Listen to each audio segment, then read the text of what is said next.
So here at the National League of Cities, we just came out of a session with Patrick Ibarra, who's got a company called Mejorando, basically making things better. And so he talked a lot about innovation today. So and you and I were speaking about that on our way back here.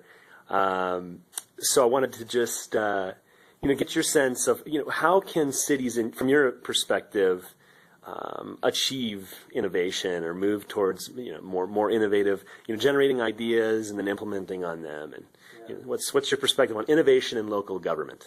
Yeah, that's a pretty broad subject. We talked a little bit about this, and I think that context does matter. We talked a little bit about size and the kind of opportunities that different size cities have, and in that, I think a large metro population has to really focus more on culture. We hear a lot about identity. Where the big cities are having to make a name for themselves, and we hear a lot of world-class cities trying to become world-class cities, and that's kind of the popular fad, if you will.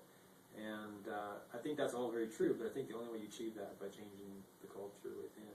So I think if you look at the cities that have been pulling that off lately, they've changed things from within. They didn't go out there and hire a huge marketing firm and do a bunch of faux projects. They actually were able to change the culture, and the culture changed the way they do business and the way that people perceive them as an organization and as a municipality in an area.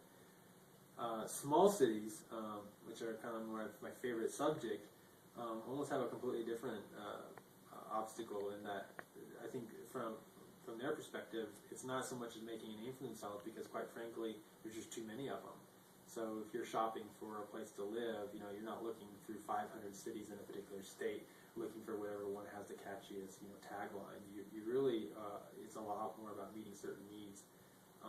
And so if I had a recommendation or had a simple idea for innovation for smaller communities, it would be redefining the metrics that they're currently using, make those a lot more manageable so that success is a lot more manageable and achievable. And that's how you incrementally start providing some of those simple but very necessary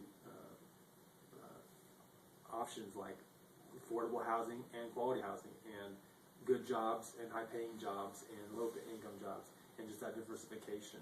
And the only way you start achieving that, it's like eating an elephant, right, one bite at a time. And so I think too many cities adopt big city metrics. And if they can't pave 10 miles of road or 10 blocks of road, then it's not a job well done.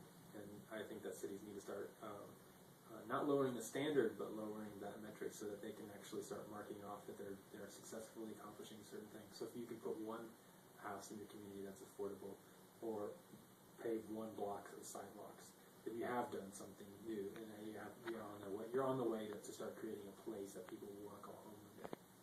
Awesome.